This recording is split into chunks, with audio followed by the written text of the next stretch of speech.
Mom, do you want to give us your full name? Okay. My whole name? Yeah, what's your name?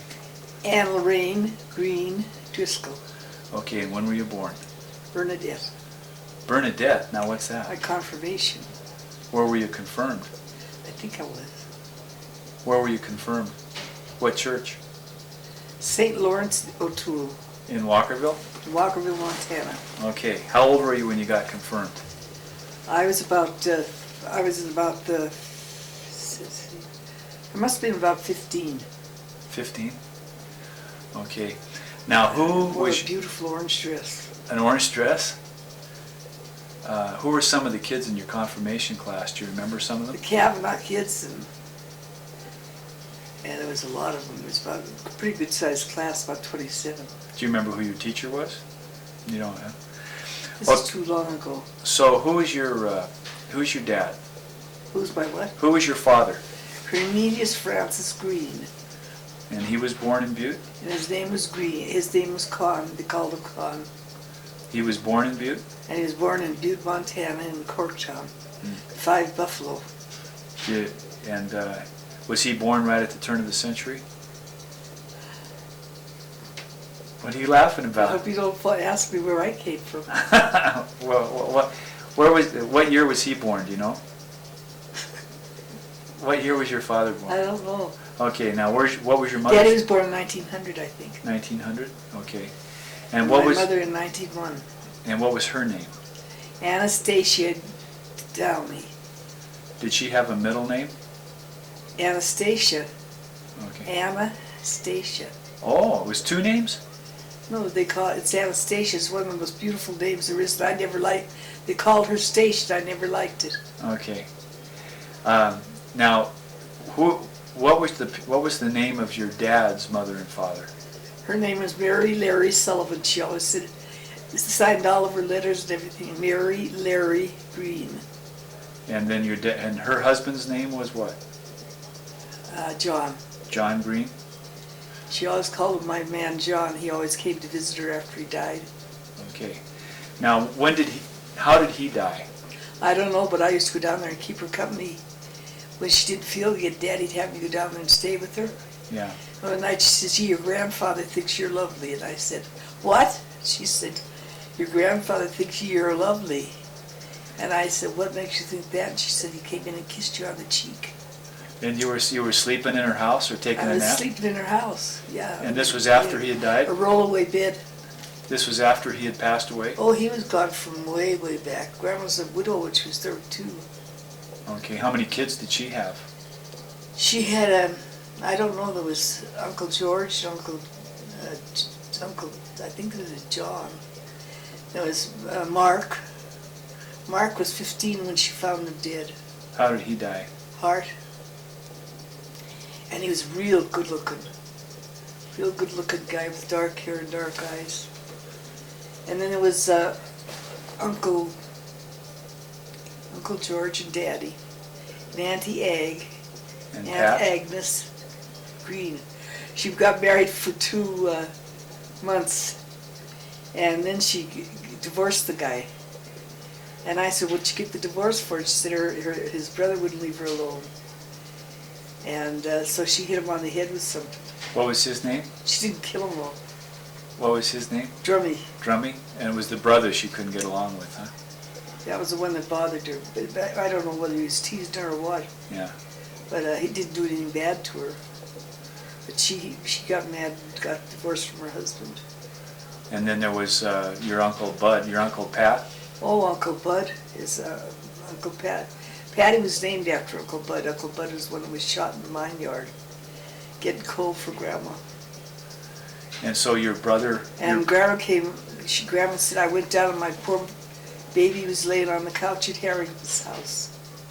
Dead. Did she ever the guard shot him. Did she ever talk about that? No, she only told us that he was getting her coal. All the kids went down there and got the coal off the boxcars that were ridden over the came off on the railroads. Yeah, on the railroad tracks. And they'd just take whatever kind of container they had and bring it home to their parents. Because it was at a poor time, you know, it was real hard times in Butte. And Uncle Bud was only 18. And I think that's why they named my brother Bud, Patrick Henry Green. Is his name Patrick Henry too? Your brother is named Patrick Henry? I don't know if Uncle Bud was Patrick Henry. Yeah, his name was Patrick Henry. Oh, was it? So they named your brother Patrick Henry too. Yeah, after Uncle Bud. And Buddy was really good looking. Had black hair and real black hair, and he was always pulling tricks on all of us kids. Like one time he had Mary and I, we met her up by St. Mary's Rectory, and Father Ruby was the priest there. And I think it was Father Ruby or one of them anyway. He made us come all the way back downtown with him to the terminal drugstore where he had his little baby George. And that's what he had us go all the way back to town for, Mary and I. And we were both ready to kill him. This is your brother Bud? We just got through trekking up that hill, all the way from Butte up to about Grandma's house. Or we were near Grandma's house. And we went down with him anyway, and he put the kid out, he'd blow up balloons, put the little kid on the balloons and stick a pin in the balloon, and the kid would fall on the bed. We nearly killed him for that. This is when he was a character. This is when your brother. And every woman you ever saw was in love with him. He was such a brat. Yeah, he was real swinging. He used to dress real sharp and real swinging clothes. He had a real jaunty walk. And the women were nuts about Jackie. About Buddy. Buddy. And then and he loved it. So one time I told, Jack Driscoll, when some girl was falling all over him someplace we went, all over Jack, over Jack Lynch's, so I had to slap Jack Driscoll's face because he liked it so well. And I slapped Jack Driscoll, and he knew he was one surprised fella. And I don't know, I think Buddy said, "What you gonna do, let her hit you?" And he says, "Yeah." He said, "That's all right. She better not try it again." So anyway, I smacked him for it. See, the girl was cute. She would make it over Buddy, and she must have looked the wrong way at Jack. And so I fixed that. I was jealous. Well, did your brother Bud and Dad get along pretty good? Were they friends? Or know each other? They get along pretty good. Now didn't see that much of him. Your brother Bud was in the Navy, wasn't he? Oh yeah, he was in the South Pacific. What did he do in the Navy? And Jack was in North Africa. He was in the Navy too during the war.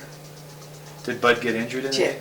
Jack went up to, when his father died, he was feeling terrible because I wrote him a letter, and I'd already written to my brother in the South Pacific. And in the letter that I wrote to Jack, it said, "My brother feels terrible about what happened to your dad." He got real worried. So they had to take him on a trip to someplace up to, where was it? Someplace in North Africa. Some of the men took him. He was in the hospital corps. He went into the. What was the first thing he went into? Seabees? No, it was with the guys that were doing building. The Seabees, the construction battalion. Yeah. Construction, and then he went into the medical corps. And he was medical, like a nurse or a nurse's aide, I don't know what he did, but he liked it, and that's what he liked afterwards. This is Jack. Then he works for Queen of Angels too down there in Los Angeles. This is Jack Driscoll, yeah, your husband. So I was nursing at Queen of Angels, and he got a job there. So let's go back to yourself now. So you were growing up on Toboggan Avenue, right? I grew up at 232 Toboggan Avenue, and what I wasn't going to tell you is this. When my mother was having me, she dropped me into the slop jar. And my mother thought there was something wrong because I had a call. I said the afterbirth was all over my face, and she was just horrified. She thought there was something wrong. But it was the call. That means you've got a sixth sense. And that's what the Irish think. And am I telling you enough? Oh, yeah. Yeah, sure. I fell in the slop jar. They had to pick me out of it. I said, "Where could I go but up?" So you were born across the street from where you were raised? Yeah. And were your mom and Auntie Mag was with Mom, I think. your mother's sister? Yeah, Okay. her oldest sister. And what was your dad doing when you were born? Was he mining? I think he was mining or working for the power company. I can't imagine. He was a lineman's helper. And I don't think he was doing that when I was born. I think that was afterwards. And he worked in the mines. He was 15 years old when he went to work in the mines. He had to get up on a box and ask for the job. Because Grandma was real poor. She didn't have anything. So that's why they were all trying to help her. And Auntie Ag went to work real early for the Montana Power Company. She was just a young girl. She was there, one of the telephone operators at the Montana Power. It's so far along. And your now, I grandma can't remember all raised that. her family as a widow, right? She didn't have any family. She didn't have any children. Your grandma grandma. Green, Grandma? Mary Leary Green, she raised her family as a widow. She was a widow. Oh yeah, wasn't she was a widow. What did she do to make money? She took care of everything for Auntie Ag. But before Auntie Ag was 11 years old when her dad was killed in the mine. So what did her mother do for money when she was a kid? Was she a seamstress? She just took care of her. She'd always have Grandma do the shopping and everything. And then she'd have her get stuff for her. Or as much as Grandma wanted to do, you know. Yeah.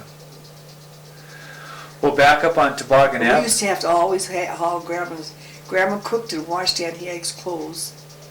And she used to, because Auntie Ag worked in the power company office. And she couldn't do it herself because she didn't have the time or the inclination. And so Grandma would boil her clothes on the stove and everything. Everything. And she had a big copper boiler that she had on the stove, boiling clothes in all the time. She washed beautiful.